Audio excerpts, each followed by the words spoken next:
సిద్ధేశ్వర సంత్ శ్రీ గులాబ్ బాబా లీలాతరంగిణి. అధ్యాయము 19. బాబాను దర్శించిన సిద్ధపురుషులు.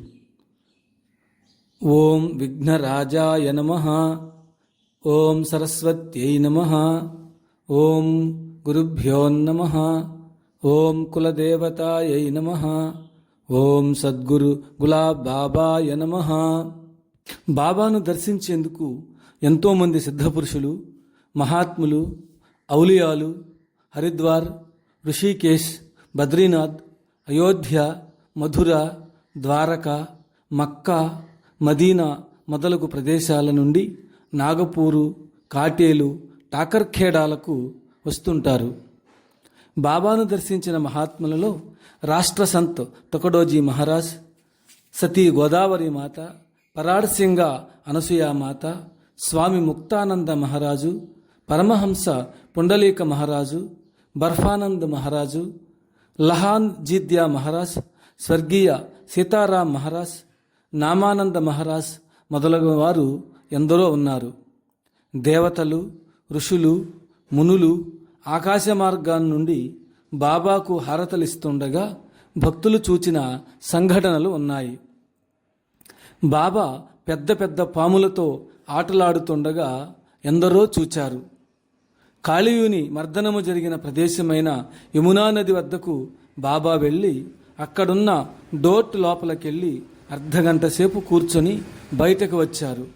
డోట్ అనగా నదిలో 40 లేక 50 అడుగులు లోతుగా ఉండే ప్రదేశం. 1969వ సంవత్సరంలో శివరాత్రి పండుగకు రాష్ట్ర సంత్ అయిన స్వర్గీయ తుకడోజీ మహారాజ్ బాబాను దర్శించుటకు కాటేలు వచ్చారు. ఆ సంవత్సరము శ్రీ సాయిబాబా, శ్రీ గజానన్ బాబా, శ్రీ తాజుద్దీన్ బాబా అనేక ముని ఋషిగణాలు గులాబ్ బాబాను దర్శించుటకు మారు రూపాల్లో ఏతించారు. అయితే వారు ఏ రూపాల్లో వచ్చారో బాబా తుకడోజీ మహారాజుకు చెప్పారు. అప్పుడు వారిని తుకడోజీ మహారాజు చూస్తుండగా శ్రీ సాయిబాబా, తాజుద్దీన్ బాబా, శ్రీ గజానన్ బాబా తమ నిజ రూపాలలో దర్శనమిచ్చారు. శ్రీ బర్ఫానంద మహారాజ్ వీరు అమరకంటక్ వాస్తవ్యులు. అమరకంటక్ నర్మదా నది పుట్టుక స్థానము. గొప్ప సిద్ధపురుషులుగా పేరొందారు. వయస్సు 265 సంవత్సరాలు. ఇప్పటికీ జీవించే ఉన్నారు. ఒకసారి బర్ఫానంద మహారాజ్ గులాబ్ బాబాను దర్శించుటకు కాటేలు వచ్చారు. ఆయన వచ్చిన తోడనే భక్తాదులు అర్ఘ్యపాద్యాదులతో పూజలు చేసి ఉచితాసనంపై కూర్చుండబెట్టారు. కొద్దిసేపటికి గులాబ్ బాబా తన వైపు రావడం చూసి ఆసనం నుండి లేచి తాను కూర్చున్న ఆసనంపై గులాబ్ బాబాను కూర్చుండబెట్టారు. శ్రీ బాబా వారి పాదపద్మాలకు నమస్కారం చేసి, మీరు నా తండ్రి లాంటి వారని ముకులిత హస్తుడై అందరితో చెప్పారు. శ్రీ సీతారాం దాస్ మహారాజ్, స్వర్గీయ సీతారాం దాస్ మహారాజ్ రామ్టెక్ వాస్తవ్యులు. వీరిని బ్రహ్మలీన్ శ్రీ సీతారామ దాస్ అని పిలుస్తారు. 160 సంవత్సరాల దాకా జీవించారు. బాబా కంఠాన్ని ముద్దాడి బాబాతో కలిసి నాట్యం చేశారు. 1969వ సంవత్సరంలో మహాసమాధి చెందారు. వీరు బాబాను ఇలా ప్రశంసించారు. శ్రీ గులాబ్ బాబా సామాన్య సిద్ధపురుషులు కారు. మహనీయులకెల్లా సంత శిరోమణి వంటి వారు. శ్రీ పుండలీక మహారాజ్ వీరు బాబా సమకాలికులు. వీరి సమాధి మూర్తిజాపూర్లో ఉంది. ప్రజలంతా గొప్ప ఔలియాగా కీర్తిస్తారు. బాబాను అనేకసార్లు కాటేలులో దర్శించారు.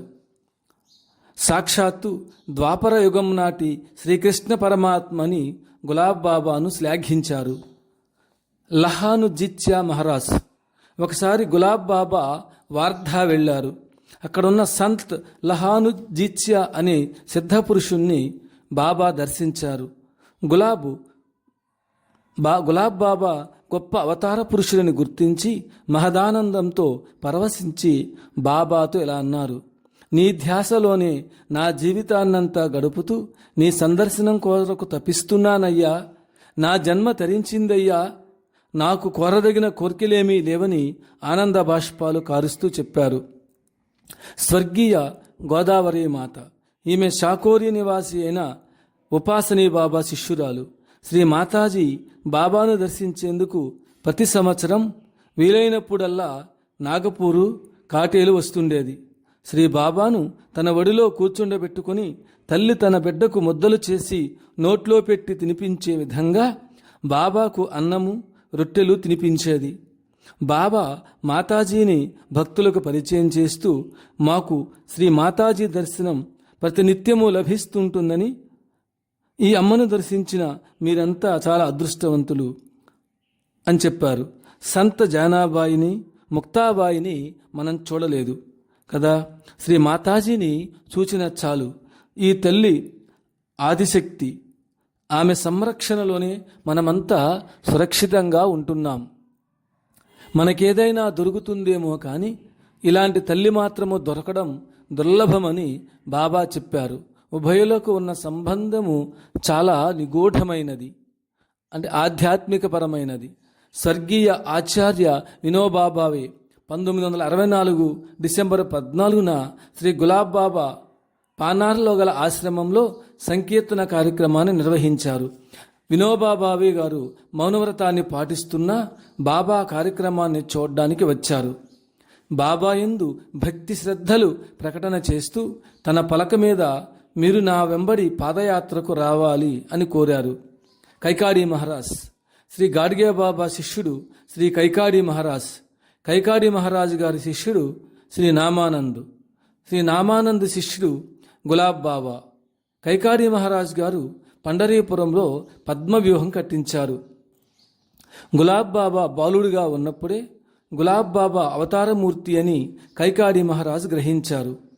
కైకాడి మహారాజు శ్రీ గులాబ్ బాబా గూర్చి అన్న మాటలు ఇక్కడ పొందుపరుస్తున్నాను. ఎన్నో జన్మల్లో నేను చేసిన పుణ్యానికి ఫలితంగా భగవంతుణ్ణి శిష్యులుగా పొందగలిగిన భాగ్యానికి నోచుకున్నాను అని. సద్గురు నామానందు తన శిష్యుడైన సంత్ గులాబ్ బాబాను చూడడానికి 1985లో కాటేలు వచ్చారు. అనేక మంది మహాత్ములు, సాధువులు బాబా దర్శనానికి వచ్చారు. కాటేలు ఆశ్రమమంతా భూలోక స్వర్గంలాగా అలంకరింపబడింది. తన శిష్యుని వైభవాన్ని చూచిన నామానంద్ మహారాజ్ పారవస్యంతో మహదానందం చెంది ఇలా ప్రవచించారు. సంత్ గులాబ్ బాబా 12 సంవత్సరాలు నన్ను అనన్యంగా సేవించి నా శిష్యలోకానికే ఆదర్శప్రాయులయ్యారు. అలనాటి విఠలుడే ఈనాడు గులాబ్ బాబా రూపంలో మీ కళ్ళ ఎదుట ప్రకటమవుతున్నాడు. సంత్ గులాబ్ బాబాను సిద్ధపురుషునిగా భ్రమించవద్దని శ్రీ పాండురంగని కథావృత్తాంతాన్ని ఇలా వివరించారు. ఏకనాథ మహారాజు పాండురంగని భక్తుడు, పరమభక్తుడు. వీరి భక్తి ప్రపత్తులకు పరమానంద భరితుడై పండరీనాథుడు కాండ్య అనే బ్రాహ్మణుని రూపంలో ఏకనాథుని ఇంట్లో సేవకునుగా ప్రవేశించి 12 సంవత్సరాలు ఊడిగప్పు పనులు చేశాడు.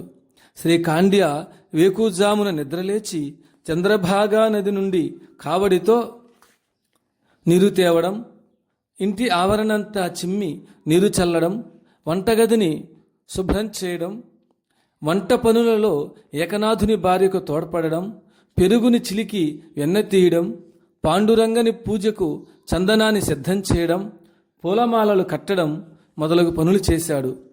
పాండురంగని దర్శనం కోసము నిద్ర ఆహారాలు మాని తప్పించే భక్తునికొకనికి రుక్మిణీదేవి ప్రత్యక్షమై పండరీనాథుడు కాండ్య రూపంలో ఏకనాథుని ఇంట్లో సేవకునిగా ఉన్నాడని చెప్పింది. ఆ భక్తుడు సరాసరి ఏకనాథుని ఇంటికి వచ్చి విఠలుడే కాండ్య అని చెప్పాడు. వెంటనే ఏకనాథుడు కాండ్యాను పిలువగా కాండ్యుడు చతుర్భుజుడైన విఠలుని రూపంలో దర్శనమిచ్చి కొయ్యస్తంభంలో అదృశ్యమయ్యాడు. మహామహిమాన్వితుడైన ఏకనాథుడు కూడా 12 సంవత్సరాలు తనను సేవించిన విఠలుణ్ణి భగవానునిగా గుర్తించలేకపోయాడు. అదేవిధంగా నన్ను సేవించిన గులాబ్ బాబాను భగవంతుడని తెలుసుకోలేకపోయాను. ఒకరోజు ఈ అవతారమూర్తి నాకు బాలకృష్ణుని రూపంలో దర్శనమిచ్చి నన్ను ధన్యుని చేశారు.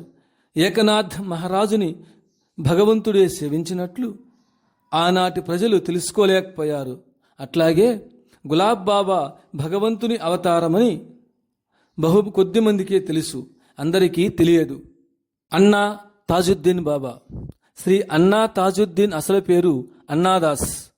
వీరు 14 జూలై 1918 సంవత్సరం నాగపూర్లో తన తండ్రి గారి స్వగృహంలో జన్మించారు.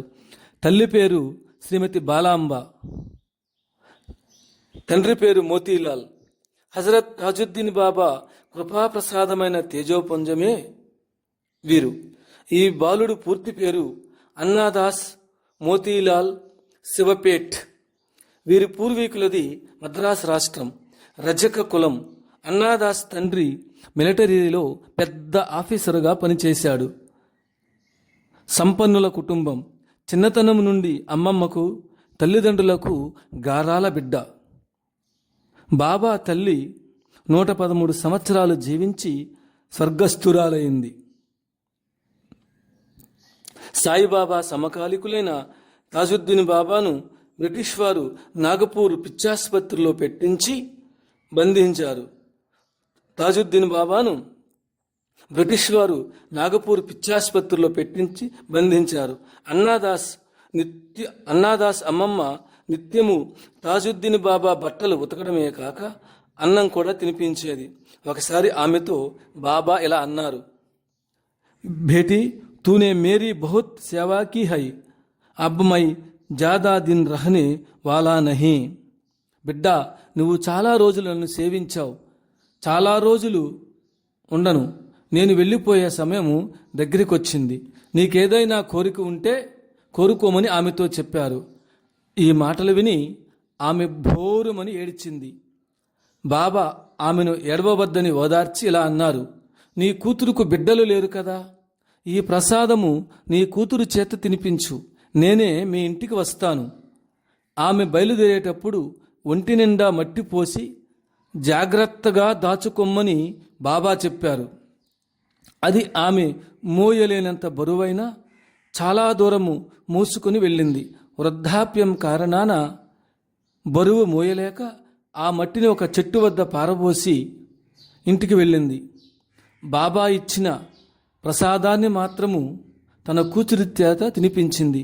తన చీర కొంగకు అంటుకుని ఉన్న మట్టి కణాలు బంగారు రేణువులుగా మారడం చూచి ఆమెకు ఆశ్చర్యమేసింది.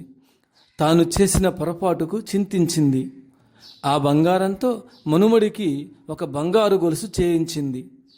ఈ విషయంలో తాజుద్దీన్ బాబా ఇలా అంటారు, మా అమ్మమ్మ ఆ మట్టినంతా పారబోయకుండా ఉంటే కొన్ని లక్షల రూపాయలు విలువ చేసే బంగారము మా ఇంట ఉండేది అని.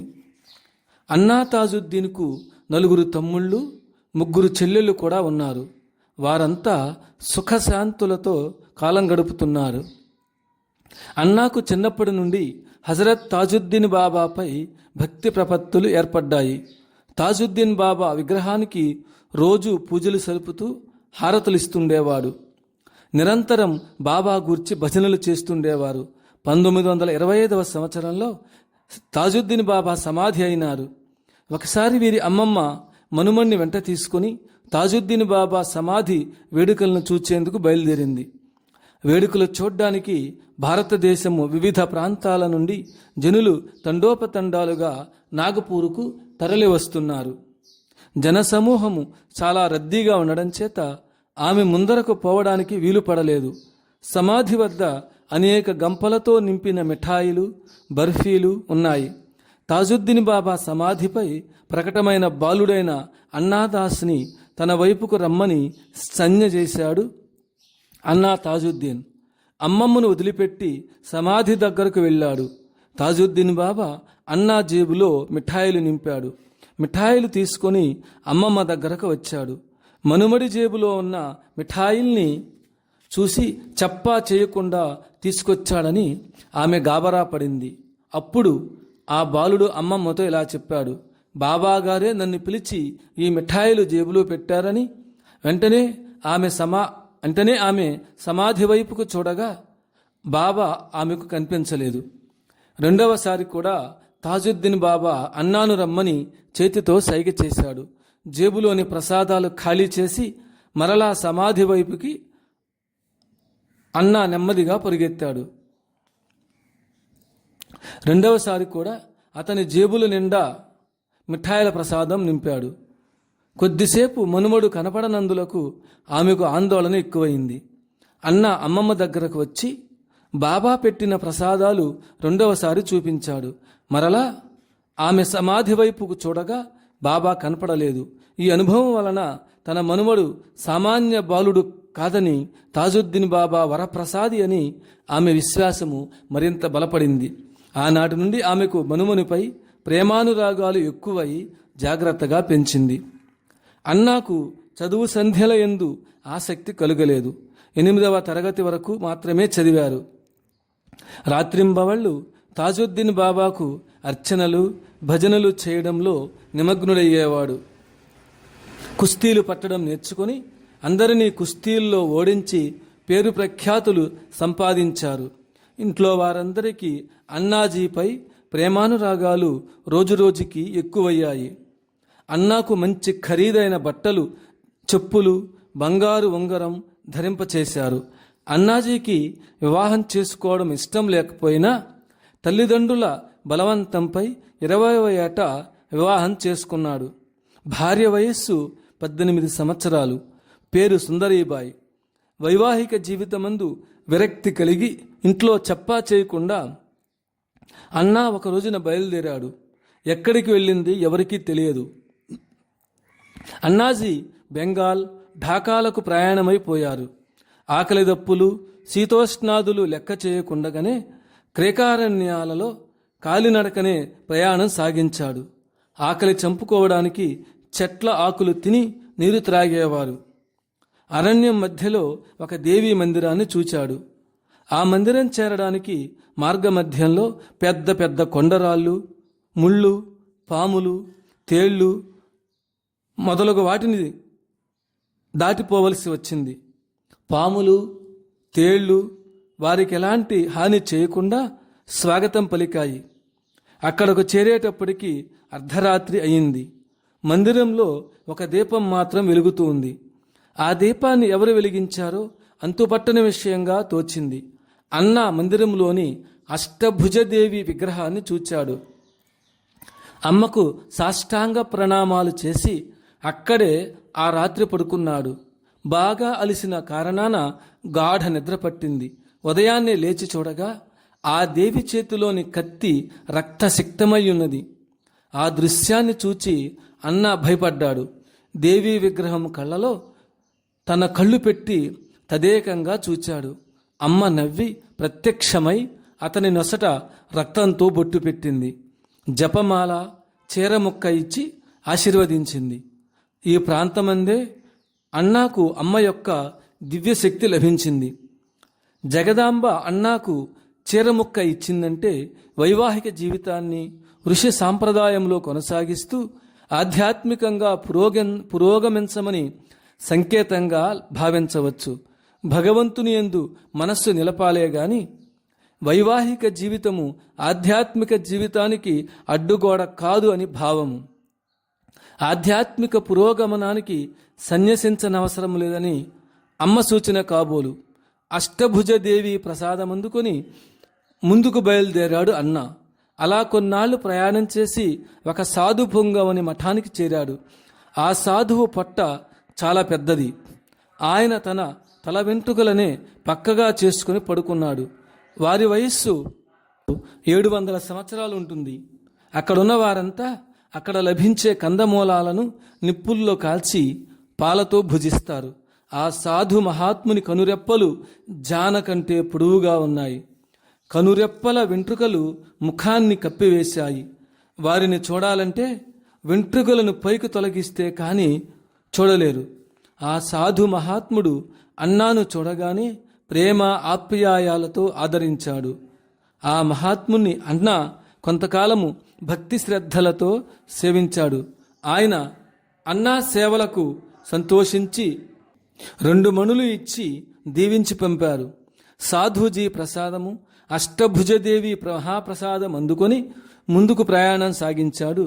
అన్న ఈ విధంగా 8 సంవత్సరాలు అనేక ప్రాంతాలు పర్యటించి నాగపూర్లో ఉన్న తన ఇంటికి చేరాడు. కొన్నాళ్లు ఇంటిలో ఉన్నట్లుండి మరలా ఎవరికీ చెప్పకుండా ఒంటరిగా బయలుదేరాడు. మిలిటరీలో చేరి కలకత్తా, ఖరగ్పూర్, పుల్గావ్ మొదలగు ప్రాంతాలలో 6 సంవత్సరాలు పనిచేశాడు. ఈ కాలంలోనే తండ్రి గారు, అమ్మమ్మ స్వర్గధామం చేరారు.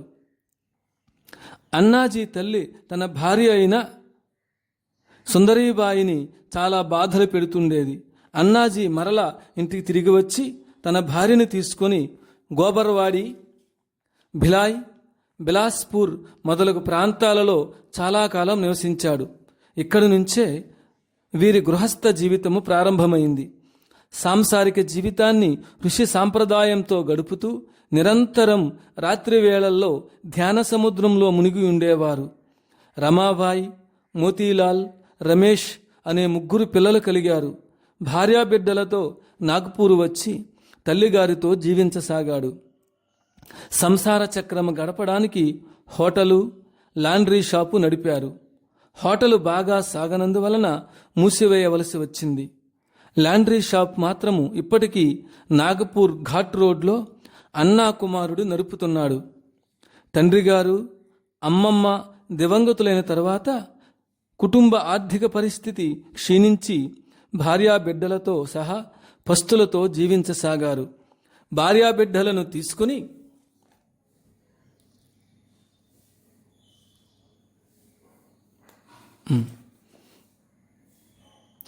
తండ్రి గారు, అమ్మమ్మ దివంగతులైన తర్వాత కుటుంబ ఆర్థిక పరిస్థితి క్షీణించి భార్యాబిడ్డలతో సహా పస్తులతో జీవించసాగారు. భార్యాబిడ్డలను తీసుకుని మానక్పూర్లో చంద్రమౌళి గారి ఇంట్లో అన్నా కొంతకాలం నివసించారు. సంసార జీవితంపై రోజురోజుకి విరక్తి జనించి పనిపాటలు మానివేసిన కారణాన భార్యాబిడ్డలతో వాళ్ళంతా పస్తులతో కాలం గడపవలసి వచ్చింది. త్రాగడానికి గంజి, కట్టుకోవడానికి చిరిగిన బట్టలు, పడుకోవడానికి గోతాం పట్టాలు ఉండేవి. వండుకోవడానికి 2-3 పాత్రలు ఉండేవి. ఒకనాడు సౌభాగ్యవతి వసుంధధర దేశ్కర్ నాగ్పూర్ అన్నా దర్శనానికి వచ్చింది. అన్న భార్య పాలు లేని టీ వసుంధర గారికి ఇచ్చింది. అన్నాగారి కుటుంబ పరిస్థితులు స్వయంగా చూచి చాలా బాధపడింది. ఆహారాన్ని పూర్తిగా మానివేసి 12 కఠిన వ్రతాలు, ఒంటిపూట భోజనం చేస్తూ 30 వ్రతాలు సలిపారు. మౌన వ్రతాలు చేసే రోజులలో ఎన్నో సంకటాలు, కష్టాలు కలిగినా చలించలేదు. తాను చేసిన తపస్సుకు ఫలితాలు కలగడం ప్రారంభమయ్యాయి. అన్నాజీ 13 సంవత్సరాలు నిద్రపోకుండా కఠోరమైన తపస్సు కొనసాగించారు.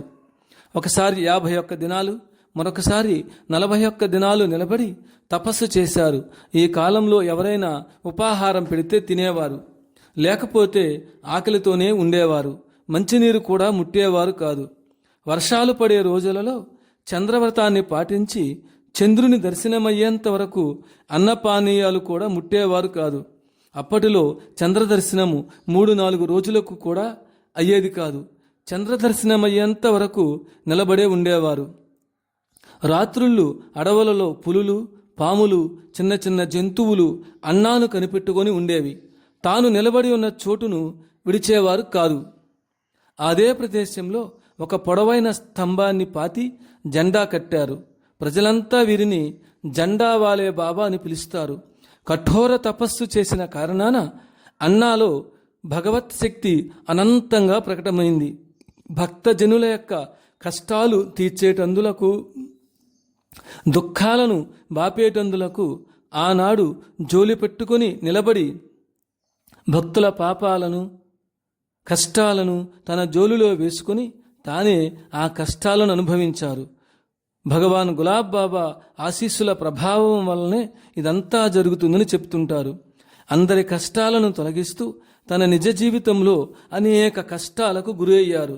అన్న కఠోర తపస్సుతో కూడి ఉన్న నిష్ఠ నియమాలను శ్రీ గులాబ్ బాబా అనురోధించి మహామహిమాన్వితునిగా చేసి వారిపై అపార ప్రేమాశీస్సులు కురిపించారు. అన్న కాటేలులో ఉన్న 5 ఔదుంబర వృక్షాల వద్ద తపస్సు చేసి గులాబ్ బాబాను కృష్ణ భగవానునిగా దర్శించారు. బాబా ఆశీస్సుల ప్రభావంచే కష్టాలన్నీ అన్న అవలీలగా దాటగలిగారు. అన్నా బాబా వాకి అనే ప్రదేశాన్ని శాంతిధామంగా మార్చారు. ఆ ప్రదేశమే హజరత్ తాజుద్దీన్ బాబా తపస్సు చేసిన పుణ్యభూమి. ఆశ్రమ పనులు పూర్తి చేయించడానికి కొంతమంది కూలీలను పెట్టినా వారు సరిగ్గా పనిచేయకుండా అన్నాను పలు రకాల బాధలకు గురిచేశారు. కూలీలకు అన్నం వండి పెట్టేవారు. పూర్వం ఆశ్రమం వరకు రోడ్డు లేదు. రోడ్డు వేయించేందుకు డబ్బు కూడా లేదు. స్వయంగా అనేక రోజులు కష్టపడి రోడ్డు పని పూర్తి చేశారు.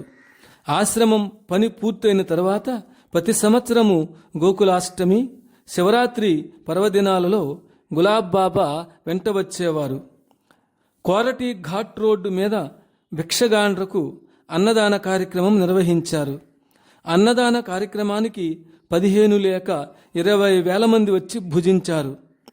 కార్యక్రమం జరిగేటప్పుడు గులాబ్ బాబా అక్కడే ఉండేవారు. మరొక్కసారి నవరాత్రి పర్వదినాలలో కోరడి ప్రాంతమందే బెకారులకు అన్నదాన కార్యక్రమం రాత్రి 1:30 గంటల వరకు జరుగుతున్నా గులాబ్ బాబా అక్కడే ఉన్నారు. ఆ రోజు రాత్రే కోరడి మాత ప్రత్యక్షమై అన్నాకు భోజనం స్వయంగా తినిపించింది. అన్నాకు భగవత్ శక్తి చేత అనేక సిద్ధులు కలిగి తన భక్తుల కష్టాలను తీర్చేందులకు అప్రమత్తులై ఉంటారు. నయంగాని జబ్బులను నివారించారు. బిడ్డలు లేని వారికి బిడ్డలను ప్రసాదించారు. అంధులకు దృష్టినిచ్చారు. అన్నాజీ భక్తులు నాగపూరు, భండారా, బిలాస్పూర్, సూరత్, పూనా, బొంబాయి, కలకత్తా, అహ్మదాబాద్, హర్యానా, ఢిల్లీ, లక్నో మొదలగు ప్రాంతాలలో వేలాది మంది ఉన్నారు. ఒకనాటి ఉగ్ర తపస్వి అయిన అన్నా తాజుద్దీన్ బాబా శ్రీ గులాబ్ బాబా సాన్నిధ్యంలోనికి వచ్చిన తరువాత సర్వసిద్ధులు కలిగి సిద్ధపురుషుడైనాడు. అన్నా తాజుద్దీన్ అనుభవం. అన్నా తాజుద్దీన్ తన అనుభవాన్ని ఇలా చెప్తున్నారు. నేను జన్మించిన తరువాతనే శ్రీ తాజుద్దీన్ బాబా సమాధి చెందారు. మా అమ్మమ్మ నిలుచున్న చోటల్లా మట్టి విభూతిగా మారుతుండేది. అది 1967వ సంవత్సరం. గోకులాష్టమి పండుగకు భారతదేశము నలుమూలల నుండి వేలాది భక్తులు కాటేలు వచ్చారు. బాబా భజనలు, కీర్తనలు రాత్రి 12 గంటల వరకు కనుల పండుగగా నిర్వహించారు. భక్తులందరినీ విశ్రమించవలసినదిగా బాబా కోరారు. భక్తులంతా నిద్రించేందుకు తమ తమ స్థానాలకు వెళ్ళారు. అర్ధరాత్రి 12 గంటలు దాటింది. బాబా ఆదేశానుసారము నేను బాబాను అనుసరించాను. 5 ఔదుంబర వృక్షాల వద్ద బాబా నిలబడ్డారు. ఈ ఔదుంబర వృక్షాల వద్దకు పాములు రాత్రి వేళల్లో వస్తుంటాయని వినికిడి. బాబా 4 దిక్కులకు 4 నమస్కారాలు చేశారు. ఇసుక తీసుకుని నా నుదుటిపై కొట్టారు. నాకు దివ్య దృష్టి కలిగింది. యమునా నదిలో కాళిందిపై నాట్యం చేసిన అలనాటి గోపాలకృష్ణుడు నా ఎదుట ప్రత్యక్షమై దర్శనమిచ్చారు. ఆ తరువాత కొంతసేపటికి ఇంకొక దిక్కు నుండి శేషతల్ప సాయిపై పవళించిన గోపాలకృష్ణుడు నా ఎదుట ప్రత్యక్షమైనాడు. వేరొక దిక్కు నుండి బయలుదేరిన పాము నిలువున తోకపై లేచి బాబాకు ఛత్రం పట్టింది. 4వ దిక్కు నుండి బయలుదేరిన పాము బాబాకు ప్రదక్షిణలు చేస్తూనే ఉంది. ఈ విధంగా దాదాపు రాత్రి 1 గంట నుండి 4 గంటల వరకు కనులు మిరుముట్లు గొలిపే దృశ్యాలను చూస్తూ నిలబడిపోయాను. విశ్వమయుడైన బాబా విశ్వమంతా ఆవరించినట్లుగా దర్శనమైంది. సమయం 4 గంటలైంది. బాబా పాములకు నమస్కరించారు. అవి బాబాకు ప్రణామాలు చేస్తున్నట్లుగా తలలు నేల మీద ఆంచి ఏ దిక్కు నుండి వచ్చిన పాము ఆ దిక్కుకే పోసాగింది. నేను వాటిని చూస్తుండగానే అవి నిష్క్రమించాయి. పాములు వెళ్ళిన జాడలు భూమిపై స్పష్టంగా భక్తులకు ఉదయం కనిపించాయి. భక్తులంతా నన్ను నిలదీసి అడిగారు. చెప్పక తప్పనిసరి అయింది. నేను జరిగిన ఉదంతమంతా చెప్పుతుండగా కొందరు నిశ్చేష్టులైనారు. అటువంటి భాగ్యానికి నోచుకున్నందుకు నన్నందరూ కొనియాడారు. వీరు ఇటీవలే సమాధి అయ్యారు. శ్రీ సాయిదాస్ బాబా. శ్రీ గులాబ్ బాబాను దర్శించిన అనేక మంది మహనీయులలో శ్రీ గులాబ్ బాబాను దర్శించిన అనేక మంది సిద్ధ పురుషులలో పూజ్య శ్రీ సాయిదాస్ బాబా ఒకరు. ఈ మహనీయుని జన్మ వృత్తాంతము పాఠకులకు పరిచయం చేయాలనే సత్సంకల్పంతో మరాఠీ భాష నుండి తెలుగులోనికి అనువదించడమైనది. సాయిదాస్ అనే బాలుడు పుణ్యదంపతులైన శ్రీమతి శాంతాదేవి, భానులాల్ మిశ్రాకు 1945 సంవత్సరం అక్టోబర్ 12వ తేదీ మధ్యాహ్నము 12 గంటలకు భోపాల్ నగరమందున్న మేయో ఆసుపత్రిలో జన్మించారు. దసరా నవరాత్రుల్లో 5వ రోజున జన్మించారు. ఈ బాలుని జనన విశేషాలు 2 ముఖ్యంగా పేర్కొనదగినవి. ఒకటి, పుట్టగానే 11 పౌండ్లు బరువు కలిగి ఉండడం. పుట్టినరోజు మేయో ఆసుపత్రి అన్ని గదులలో అద్భుతమైన కాంతి వలయాలు తిరుగుతూ కనిపించాయి. ఈ ఆసుపత్రిలో పనిచేస్తున్న ఒక అమెరికన్ మహిళా డాక్టరు, ఇతర డాక్టర్లు, నర్సులు తదితరులు సాయిదాస్ బాలుడు జన్మించిన గదిలోనికి వెళ్ళి తిరుగుచున్న కాంతి వలయాలు చూచి దిగ్భ్రాంతి చెందారు. ఈ అద్భుత విషయము భోపాల్ నగరం అంతా దావానలంలా వ్యాపించి నగర ప్రజలంతా తండోపతండాలుగా ఆసుపత్రికి విచ్చేశారు. దివ్య తేజస్సులతో ప్రకాశిస్తున్న బాలుని చూచి ఒక్కొక్కరు ఒక్కొక్క రకమైన దివ్యానుభూతులు పొందారు. బాలుని చూస్తూనే సమాధి స్థితిలోనికి వెళ్ళిన వారి సంఖ్య చెప్పనలవి కాదు. ఆ పసికందును ఇంటికి తీసుకువెళుతున్న తల్లిదండ్రులను చూచి ఆసుపత్రి సిబ్బంది అంతా ఒక ఆత్మీయునికి దూరమవుతున్నట్లుగా శోకించారు. బాలుడు జన్మించిన నాడే తండ్రికి ఉద్యోగంలో ప్రమోషన్ లభించింది. ఈ బాలుని జన్మ విశేషాలు ఒక ప్రత్యేకమైన రిజిస్టర్లో వ్రాయబడి మేయో ఆసుపత్రిలో భద్రపరచబడినాయి. చూడాలని ఆసక్తి కలిగిన వారు భోపాల్ మేయో ఆసుపత్రిలోకి వెళ్ళి చూడవచ్చు.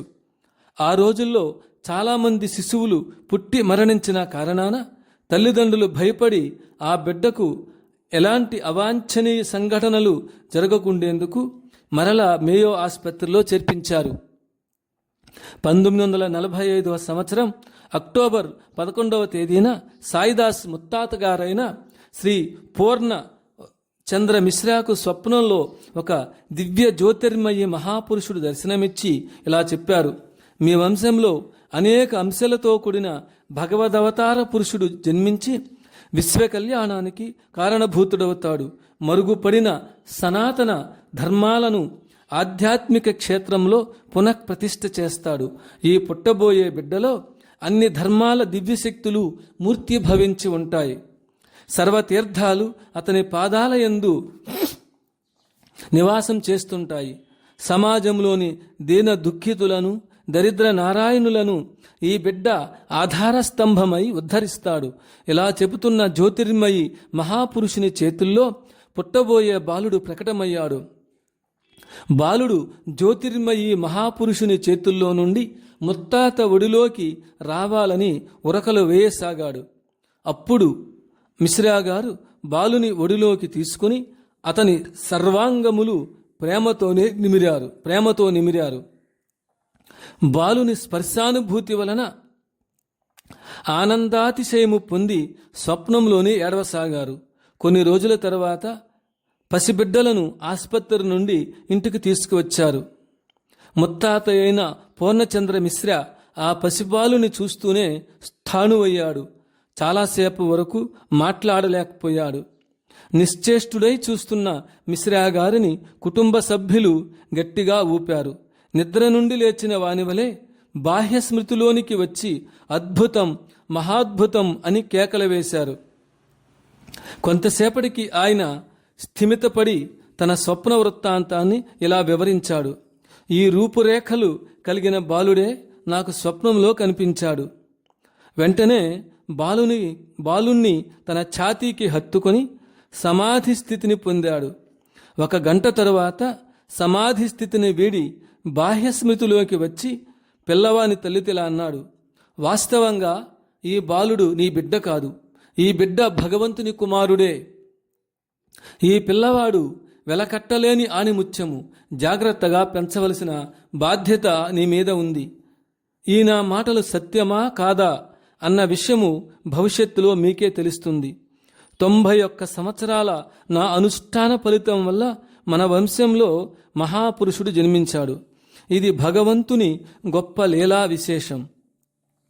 బాల సాయిదాస్ 9 నెలల ప్రాయంలో మాట్లాడడము, నడవడము, భక్తి గీతాలు పాడడం చూచిన వారంతా ఆశ్చర్యపడుతుండేవారు. సాయిదాస్ బాబా అమ్మ ఇలా చెప్పింది: మా ఇంటి పక్కనున్న అమరీత్ సింగ్ ఇంటికి నిత్యము ఒక మహిమాన్వితుడైన ఫకీరు వస్తుండేవాడు. ఆయన భూత ప్రేత పిశాచాదులతో బాధపడుతున్న ప్రజల బాధలను విముక్తి గావిస్తుండేవాడు. మా సాయిదాస్ ఫకీరు వెంటపడి విభూదినడిగి తీసుకుని తింటుండేవాడు. జన్మతః ఈ బాలుడు దైవాంశ సంభూతుడు. నేనున్నా లేకపోయినా భవిష్యత్తులో ఈ బాలుడు లక్షలాది మంది ఆర్తుల బాధలను, కష్టాలను తీర్చి భక్తి మార్గంలో నడిపిస్తాడని ఫకీరు నాతో అన్నాడు. అనతి కాలంలోనే సాయిదాస్ బాబా దివ్యశక్తులు కలిగిన సిద్ధపురుషుడై అందరి బాధలను, కష్టాలను తీరుస్తున్నారు. శ్రీ సాయిదాస్ బాబా గులాబ్ బాబాను దర్శించి ఆశీస్సులు పొందారు. రాముణ్ణి లక్ష్మణుడు అనుసరించిన విధంగానే శ్రీ గులాబ్ బాబా జగత్ కళ్యాణ కార్యక్రమాలలో సాయిదాస్ బాబా సహకరిస్తుంటారు. సాయిదాస్ బాబా మధ్యప్రదేశ్లోని బైతుల్లో ఉన్నారు. శ్రీ పుండలీక్ మహారాష్ట్ర భూమి సంతాచి తి బాగ్ పులతే సంత్ అనేక ప్రకారి. మహారాష్ట్ర భూమి సంతులు జన్మించే పోలవనంలో నిత్యము పూలు పూచే విధంగా మహారాష్ట్ర భూమిలో ఎప్పుడూ సంతులు పూలవలే పూస్తుంటారు, అంటే జన్మిస్తుంటారు. నిరాకార నిర్గుణ స్వరూపమైన సత్య పదార్థము ఉంటుంది. అటువంటి దివ్యమానవుడు ప్రపంచమంతటితో సంబంధము కలిగి ఉండి తాను దివ్యానందములో మునిగి ఉండి ఎప్పుడైనా ఎక్కడైనా ఎవరిలోనైనా దివ్య ప్రేమ జాగృతి చేయగలడు. మహాత్ములు జీవించి ఉండగా ప్రజలు గుర్తించలేరు. మహాత్ములు సమాధి చెందగానే ప్రజలు మర్చిపోతారని తిరుమన్నామలైలో నేటికి సజీవులైన శ్రీ రామ్ సూరత్ కుమార్ యోగి అన్న మాటలు స్మరిస్తూ శ్రీ పుండలీక మహారాజ్ దివ్య చరిత్రను పాఠకులకు సంక్షిప్తంగా అందజేస్తున్నాను. ఇప్పుడు లేరు. శ్రీ పుండలీక మహారాజ్ అకోలా జిల్లా గోరేగాంలో శ్రీ ఖండూజీ శ్రీమతి మంజులాబాయి పుణ్య దంపతులకు రోహిణి నక్షత్రంలో 10/4/1932 ఆదివారం రాత్రి మొదటి జామున జన్మించారు. మహాత్ముల జనన సమయంలో అద్భుత సంఘటనలు జరగడం భాగవతాది గ్రంథాలలో చూడవచ్చు.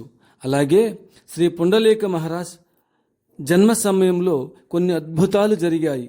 ఈ బాలుడు జన్మించే సమయానికి పెద్ద నాగుపాము ఒకటి వారి ఇంటి ముందుకొచ్చి అందరూ చూస్తుండగానే గోడపై పాలధారలను కురిపించి అదృశ్యమైంది. ఖండూజీ గారు నాటకాల కంపెనీలో వేషాలు వేస్తుండేవారు.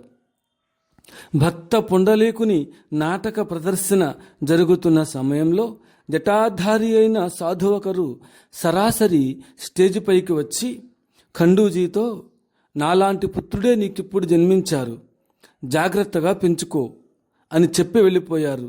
భక్త పుండలీకుడు నాటకం జరిగే సమయంలో పుట్టిన పిల్లవానికి పుండలీకుడు అని తల్లిదండ్రులు నామకరణం చేశారు. పుండలీకుడు 7 సంవత్సరాలు వచ్చినా మాటలు రాని కారణంగా తల్లిదండ్రులు ఎంతో మనస్తాపం చెందారు. వైద్యాలేవి ఉపకరించనందువల్ల భగవదనుగ్రహమే శరణ్యమని తలచి సాధు సత్పురుషుల దర్శనం చేసి పిల్లవానికి మాటలు వచ్చేలా ఆశీర్వదించమని ప్రార్థించారు. కష్టాలు తీరిపోయే రోజు రానే వచ్చింది.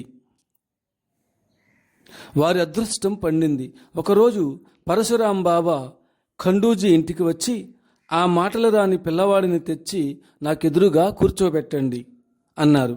ఆ మహనీయుని కృప తమ బిడ్డపై వర్షించబోతున్నందుకు తల్లిదండ్రులు పరమానంద భరితులయ్యారు.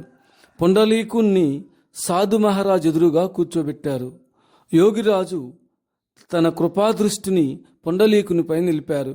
వారిద్దరి మధ్య కాసేపు మౌన సంభాషణ జరిగింది. కొద్దిసేపటి తర్వాత గోవిందరాధే అన్న మాటలు పుండలీకుని నోటి నుండి దొర్లాయి. బాలుణ్ణి ఆశీర్వదించి సాధు మహారాజ్ అక్కడి నుండి వెళ్ళిపోయారు. ఆనాటి నుండి పుండలీకుడు మౌనాన్ని చాలించి మాట్లాడసాగాడు. పుండలీకుని మహిమకు అద్దం పట్టే కొన్ని లీలలను మీకు తెలియజేయడమైనది. పుండలీకుడు తోటి బాలులతో ఆడుకుంటుండగా ఎక్కడి నుండో పెద్ద నాగుపాము ఒకటి వారి పాదాల వద్దకు వచ్చింది. పిల్లలంతా భయపడి పారిపోయారు. కాని పుండలీకుడు ఆ పామును పట్టుకొని మిలియబెట్టి కూర్చోబెట్టాడు. అది తోకపై నిలబడి ఆడుతూనే ఉంది. ఈ విషయాన్ని తెలుసుకున్న కొందరు కర్రలతో వచ్చి పామును చంపి దూరంగా పారేసి ఇండ్లకు పోయారు. పుండలీకుడు చనిపోయిన పామును తెచ్చి నోట్లో పెట్టుకుని చీకుతున్నాడు. ఈ విషయాన్ని కొందరు బాలురు పరిగెత్తుకుంటూ వెళ్ళి పుండలీకుని తల్లితో చెప్పారు. ఆమె కంగారు పడుతూ వచ్చి పుండలీకుని నోట్లో ఉన్న పామును తీసి బయట పారవేసింది. 9 సంవత్సరాల పుండలీకుడు శ్రీ గోవిందస్వామితో కరణ్ఖేడ్ గ్రామానికి వచ్చాడు. అక్కడ యశ్వంత్ అనే పూల వ్యాపారి కుమారుడు హఠాత్తుగా చనిపోయాడు. బంధువులు, తల్లిదండ్రులు హృదయ విదారకంగా ఏడుస్తున్నారు. ఆ సన్నివేశాన్ని చూచి పుండలీకుని మనస్సు ద్రవించింది. చనిపోయిన కుర్రవాని దేహాన్ని చేతులతో నిమిరారు. నిద్ర నుండి మేల్కొనిన బాలుని వలె పిల్లవాడు లేచి కూర్చున్నాడు. పుండలీకుని దివ్యశక్తికి అందరూ ఆశ్చర్యచకితులయ్యారు. ఇలాంటి లీల మాణిక్య ప్రభువు చరిత్రలో జరిగింది. ఇంతలో పక్కనే వెలుగుతున్న దీపం ఆరిపోయింది.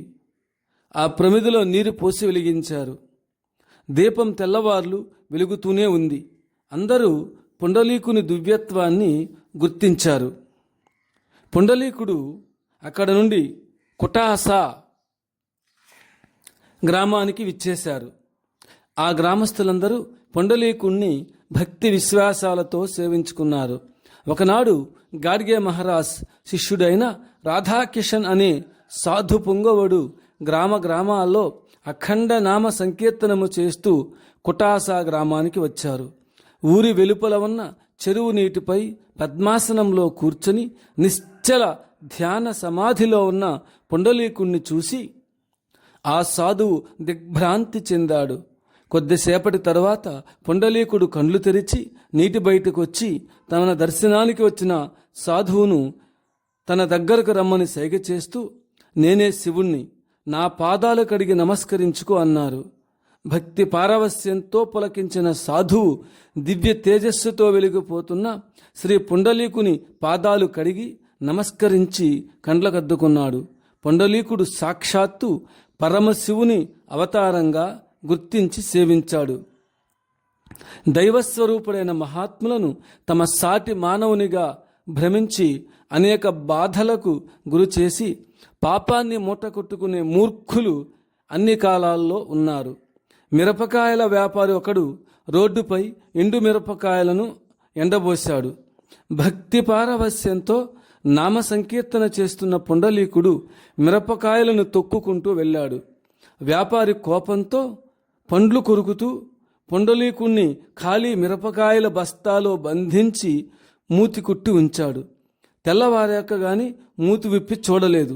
ధ్యానస్థుడై ఏమాత్రము దేహస్ఫురణ లేక పడి ఉన్న పుండలీకుని చూచి గొప్ప మహాత్మునిగా గుర్తించి తాను చేసిన తప్పిదానికి పశ్చాత్తాపడి పుండలీకుని కాళ్లపై పడి క్షమించమని వేడుకున్నాడు. ఆ వ్యాపారిని క్షమించిన నాటి నుండి పుండలీకుడు దిగంబరంగా తిరగనారంభించాడు. కానీ తుంటరులైన పిల్లలు వారిపై విషపు కాయల రసాన్ని పోయగా శరీరమంతా పుండ్లమయమైంది. ఏ మందు వాడకుండానే పుండ్లు క్రమేపీ అదృశ్యమయ్యాయి. ఆ గ్రామంలోనే కళావతీబాయ్ ఠాకోన్కర్ అనే నిరక్షరాస్యురాలు నిత్యము వారికి సేవ చేస్తుండేది. ఆమె సేవలకు సంతృప్తి చెంది శ్రీ పుండలీక్ మహారాజ్ తమ కృపాదృష్టిని ఆమెపై నిలిపారు. ఆమెలో పూర్వజన్మ సంస్కారం మేల్కొంది. జ్ఞానేశ్వర మహారాజు రాసిన శ్లోకాలు అపర సరస్వతీదేవిగా చదవడం, వాటికి వ్యాఖ్యానం చెప్పగల సామర్థ్యము ఏర్పడింది. అక్షర జ్ఞానమే లేని ఆమె అంతటి విదుషీమణిగా అయినందులకు అందరూ బాబా మహిమను వేణువల్లా పొగిడారు. బాబా ఆజ్ఞ మేరకు పండరీపురం వెళ్ళి చాతుర్మాస్య వ్రతం చేసింది. ఆమె ఏక్లారా అనే ఊరుకు వచ్చి బ్రహ్మసాయుధ్యం పొందింది. ఈ విధంగా ఆమెకు బాబా ముక్తి పథాన్ని కలుగజేశారు. శ్రీ బాలబాబా కొటాశా వరూన్ గ్రామంలో 2 సంవత్సరాలుండి గోరేగాంకు వచ్చారు. బాబాజీ తండ్రి శ్రీ ఖండూజీ తీవ్ర వైరాగ్యానికి గురై తన శేష జీవితాన్ని హిమాలయాల్లో తపోనిష్టలో గడపాలనుకున్నాడు. ఇంటిలో చెప్పకుండా మూర్తిజాపూర్కు వచ్చి ఒక చెట్టు కింద నిద్రపోయాడు. ఆ రాత్రి స్వప్నంలో ముంగసాజీ మహారాజ్ పుండలీకుణ్ణి ఒక దివ్యాశ్వముపై కూర్చుండబెట్టుకుని ఊర్ధ్వలోకాలకు తీసుకువెళుతున్నట్లు కలవచ్చింది. ముంగసాజీ మహారాజ్ నిద్రిస్తున్న ఖండూజీని తట్టిలేపాడు.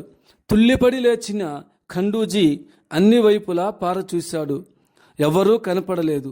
ఈ సందేశాన్ని ఆసరాగా చేసుకుని ఖండూజీ హిమాలయ పర్వతాలకు వెళ్లే ఉద్దేశాన్ని విరమించుకున్నాడు. తన కుమారుణ్ణి తీసుకుని ధామన్గావ్లోని ముంగసాజీ మహారాజుని దర్శించుటకు బయలుదేరాడు. పుండలీకుణ్ణి చూడగానే శ్రీ ముంగసాజీ మహారాజ్ ఆనందంతో తన్మయులై, అరే హా దేవచ్ అహే, అరే సాక్షాత్తు దేవుడే ఇక్కడికి వచ్చాడే అన్నారు. ముంగసాజీ సిద్ధపురుషుని ఆజ్ఞ మేరకు భక్తుడైన గాడ్గే ఆ బాలునికి మంగళవాద్యాలతో స్నానం చేయించి కఫిని ధరింపచేసి ముంగసాజీ మహారాజ్ ఆసనంపై కూర్చోబెట్టారు. పుండలీకుడు 6 నెలలు స్వామి వద్ద ఉన్నారు. మహాత్ములెప్పుడు తమకు ఎవరు తెగి ఉన్నారో ముందుగానే దివ్యదృష్టితో పరికించి తమ అనంత శక్తులు ధారాదత్తం చేయుటకు ఆధ్యాత్మిక క్షేత్రంలో పరిపాటి అయి ఉన్నది. ముంగసాజీ మహారాజ్ తన భక్తి పరివారంతో బొంబాయి ప్రయాణమయ్యాడు. 1958వ సంవత్సరంలో తనకై నిర్మింపబడిన నూతన భవనంలో శ్రీ ముంగసాజీ మహారాజ్ మహాసమాధి చెందారు. పుండలీక్ బాబా 6 మాసాలు ధామన్గావ్లో ఉండి గోరేగావ్కు వచ్చారు. ఆనాటి నుండి బాబా ప్రతిష్టలు, కీర్తి ప్రతిష్టలు 4 దిక్కుల కస్తూరి పరిమళాల వలె వ్యాపింపసాగాయి. నభూతో నభవిష్యతి అన్నట్లుగా బాబా దర్శనార్థము వేలాది మంది భక్తులు రాసాగారు. గోరేగావ్ అంతా నిత్య కళ్యాణము పచ్చ తోరణమైంది. మట్టి దిబ్బ అయిన గోరేగావ్ పండరీపురం వలె యాత్రాస్థలంగా మారింది. అక్కడికొచ్చిన జనసముద్రమంతా కాటే పూర్ణానదిలో స్నానాలు చేసేవారు. ఆనాటికి పుండలీకుని వయస్సు 15 సంవత్సరాలే. పుండలీకుని దర్శన ప్రభావంచే భక్తులు ప్రారబ్ధ కర్మవశాన అనుభవిస్తున్న బాధలు, కష్టాలు, రోగాలు పలాయనమయ్యాయి. వారి లీలలు అనంత సంఖ్యలో అందరికీ అనుభవమయ్యాయి. చిక్కలి వాస్తవ్యుడు ప్రభుత్వోద్యోగి అయిన శ్రీ అనంతరావు పార్డకర్ బాబా దర్శనార్థము గోరేగాం వచ్చారు. బాబా అతని వైపు పూలమాల విసిరారు. ఆ మాల తగలగానే అతను బాహ్య స్మృతి కోల్పోయాయి, మూర్ఛిల్లారు. తదనంతరము ఆయనకు చిన్మయమూర్తిగా దర్శనమిచ్చాడు. అతను ఉద్యోగానికి రాజీనామా చేసి సన్యసించి శేష జీవితాన్ని మహారాజు సేవలో గడిపారు. అక్కడ నుండి పూర్ణానది పుట్టుక స్థానమైన కాటే గ్రామానికి వచ్చి వాషిన్ తాలూకా భక్తజనుల ప్రార్థనలపై చాలా కాలం ఉన్నారు. బాబా ఉనికి వల్ల ఆ ప్రాంతము ప్రయాగ వంటి పుణ్యక్షేత్రమైంది. పరమ భక్తుడు, ధనికుడైన శివరాం బాపు గారి ఇంట్లో ఉంటూ వేలాది భక్తులకు దర్శనమిస్తుండేవారు. ఇంటర్ చదువుకుంటున్న బాబా తమ్ముడు శ్రీ నారాయణ్ బావు చదువులకు స్వస్తి చెప్పి బాబా దర్శనార్థం వచ్చే భక్తులకు సేవలు చేస్తుండేవాడు. 1972లో ఉగాది పండుగ నాడు బాబా మూర్తిజాపూర్ వచ్చారు. మూర్తిజాపూర్ ఆశ్రమం కట్టించాలని భక్తులు సంకల్పించి శ్రీవారి అనుమతి పొందారు. దర్యాపూర్ రోడ్డు ఆనుకొని ఉన్న చెప్పులు కుట్టేవాని పొలంలో ఆశ్రమం నిర్మించమని భక్తులు చెప్పారు. కానీ గ్రామస్తులలో కొందరు ఆ పొలంలో ఆశ్రమం కట్టేందుకు తమ వ్యతిరేకతను తెలియచేశారు. స్థల యజమానికి మరికొందరికి బాబా స్వప్న దర్శనమిచ్చి ఆ స్థలాన్ని కొని ఆశ్రమము కట్టించమని సందేశమిచ్చారు. వారందరకు వచ్చిన స్వప్న సందేశాలు ఒకే విధంగా ఉండడం వలన ఆ పొలాన్ని కొని ఆశ్రమ నిర్మాణానికి నడుం కట్టారు. అయితే ఆశ్రమ నిర్మాణానికి డబ్బు లేదు. విరాళాలు వాటంతటవే సమృద్ధిగా వస్తాయని భక్తులకు సూచించారు బాబా. ఆనాటి నుండి విరాళాలు సమృద్ధిగా వచ్చి ఆశ్రమ నిర్మాణ పనులు శరవేగంతో ప్రారంభమైనాయి. ఈ భారతావనిలో మహాత్ములు అనేక చోట్ల ఉంటూ తమ కార్యక్రమాలు కొనసాగిస్తున్నప్పటికీ వారి మధ్యన ఉండే ఆధ్యాత్మిక సంబంధము నిగూఢంగా ఉన్న అది అత్యంత సన్నిహితమని ఈ క్రింది సంఘటన మనకు తెలియచేస్తుంది. శ్రీ పుండలీక మహారాజ్ తమ అవతార కార్యక్రమము పరిసమాప్తి కాబోచున్నదని అంతర్దృష్టితో అవలోకించిన సిద్ధేశ్వర సంత్ శ్రీ గులాబ్ బాబా పుండలీక మహారాజుకు కడసారి వీడ్కోలు ఇవ్వడానికి మూర్తిజాపూర్కు తన భక్త బృందంతో 1986వ సంవత్సరంలో వచ్చారు. ఇద్దరి మహాత్ముల మధ్య చాలాసేపు మౌనమే రాజ్యమేలింది. అలా ఒకరినొకరు చూసుకుంటూ ఆనందాశ్రువులు రాలుస్తూ ఒకరి కన్నీరు మరొకరు తుడుచుకుంటూ గడిపారు. శ్రీ పుండలీక మహారాజ్ అందరితో ఇలా అన్నారు: ఈ శివుడు వెళ్ళిపోతున్నాడు. ఈ వామనమూర్తి నేను చేయాల్సిన పనులు చేస్తాడు. వెంటనే పుండలీక మహారాజ్ తన తాళపు చెవులు అంటే ఆధ్యాత్మిక పరమైనవి శ్రీ గులాబ్ బాబాకి ఇచ్చారు. తరువాత శ్రీ బాబా తన భక్త పరివారంతో కాటేలికి వచ్చారు. ఆ మరుసటి రోజు ఉదయం 4 గంటలకల్లా మూర్తిజాపూర్ బయలుదేరడానికి భక్తులను సిద్ధం కావాల్సిందిగా బాబా చెప్పారు. భక్తులతో బాబా మూర్తిజాపూర్ చేరారు. గులాబ్ బాబా దగ్గర ఉండి శ్రీ పుండలీక్ మహారాజ్ అంత్యక్రియలు జరిపించి సమాధి చేయించారు. మూర్తిజాపూర్లోని పుండలీక్ మహారాజ్ సమాధిని దర్శించి భక్తులు ఈనాటికి ఈ దివ్య పురుషుని కృపకు పాత్రులవుతున్నారు. మూర్తిజాపూర్ అకోలాకు వెళ్లే దారిలో ఉన్నది. మురళీధర్ లోంగ్రే, తెల్హరా, అకోలా జిల్లా వారి స్వీయ అనుభవం. బర్ఫానంద మహారాజ్ చెప్పిన విషయాలు. శ్రీ గులాబ్ బాబా తన భక్త బృందంతో 1991-92వ సంవత్సరంలో నాసిక్లో జరుగుతున్న కుంభమేళాకు వెళ్ళారు. అమరకంటక్ సిద్ధపురుషులైన శ్రీ బర్ఫానంద్ మహారాజ్ కూడా ఈ కుంభమేళాకు నాసిక్కు వచ్చారు. భక్త పరివారంతో గోదావరి నదిలో స్నానాలు చేసి అక్కడకు వచ్చిన వేలాది భక్తుల యోగక్షేమాలు విచారిస్తున్న శ్రీ గులాబ్ బాబాను చూచిన బర్ఫానంద్ మహారాజ్ వారిని తన విడిదికి ఆహ్వానించి తన ఆసనంపై కూర్చోబెట్టి పాదాభివందనం చేశారు. ఆనంద పారవస్యంతో భగవంతుడే నా వద్దకు వచ్చాడు, నేను ఇక ఎక్కడికి పోవలసిన పని లేదు అన్నారు. శ్రీ గులాబ్ బాబా వెంట బొంబాయి భక్తుడైన బిర్జూ సేఠ్ కూడా ఉన్నాడు. బర్ఫానంద్ మహారాజ్ వయస్సు ఎంతో అడిగిరమ్మని బిర్జూ సేఠ్ను బాబా పంపారు. ఆ భక్తుడు వారిని సమీపించి, స్వామి మీ వయస్సు ఎంత అని అడిగాడు. స్వామి వెంటనే, why you ask me my age? My age is 265 years అంటూ బిర్జూ సేఠ్తో ఇలా చెప్పారు.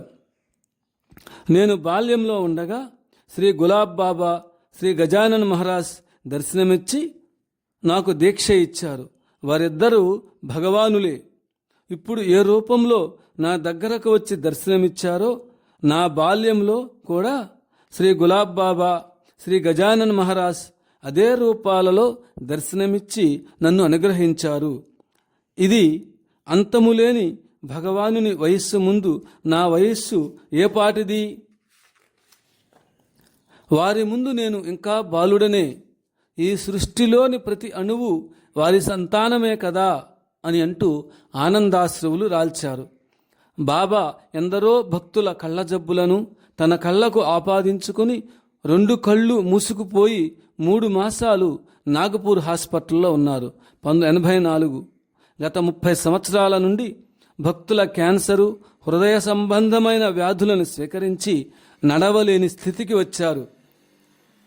బ్రీచ్ క్యాండీ ఆసుపత్రిలో బొంబాయి బాబా గారికి 31/1/1992 బైపాస్ సర్జరీ ఆపరేషన్ జరిగింది. ఆపరేషన్ చేయించుకునే ముందుగా బర్ఫానంద్ మహారాజును బాబా అమరకంటక్లో దర్శించారు. నడవలేని అశక్తుడైన బాబాను చూచి బర్ఫానంద్ మహారాజ్ శోకగ్రస్తులయ్యారు. బాబాను ఎత్తుకుని తన ఆశ్రమం వరకు మోసుకుని వచ్చారు. ఆయన బాబాను సంబోధిస్తూ ఇలా అన్నారు: ఓ కనయ్యా, मेरे किशन आए, आप अपने शरीर का ख्याल रखे, जरा सोचिए ऐसा क्यों हुआ. ఆహా, కన్నయ్య, నా కృష్ణుడే వచ్చాడు. ఆయన హృదయం నుంచి ఉప్పొంగిన మాటలే ఇవి. తన ఉపాస్య దైవమైన శ్రీకృష్ణ పరమాత్మను గులాబ్ బాబాలో దర్శించి ఆ మహాయోగి పులకించాడు. తమరు తమ శరీరం గూర్చి ధ్యాస పెట్టుకోండి. అలా ఎందుకు జరిగిందో కొద్దిగా ఆలోచించండి ప్రభు అని అన్నారు. మనకు అగపడని కాలాతీతులైన మహర్షులు ఎందరో హిమాలయాలలో లోక కళ్యాణం కొరకు తపస్సు చేస్తున్నారు. 900 సంవత్సరాలు జీవించిన కాలాతీత యోగి ఇటీవలనే ఉత్తరప్రదేశ్లో సమాధి చెందారు. అలాగే 265 సంవత్సరాల వయస్సు గల బర్ఫానంద్ మహారాజును ఈ రోజుకు మనం చూస్తున్నామంటే ఆశ్చర్యపడాల్సిన పని లేదు. భగవంతునికి జనన మరణాలు లేవు. ఆయన అన్ని కాలాల్లో నిత్య సత్యులై ఉంటారు. అవతార పురుషులు మానవులుగా నేడు మన మధ్యలో జీవిస్తున్నా మనం వారిని మానవులుగానే భావించి అనుమానిస్తూనే ఉన్నాం. అయితే వారు మానవాతీతులని వారి లీలా తరంగాల వల్ల తెలుసుకుని ఇహపరాలలో తరించడానికి ప్రయత్నం చేయడం మన విధి. గోపాల గోపాల దేవకీ నందన గోపాల గులాబు బాబా గోపాల.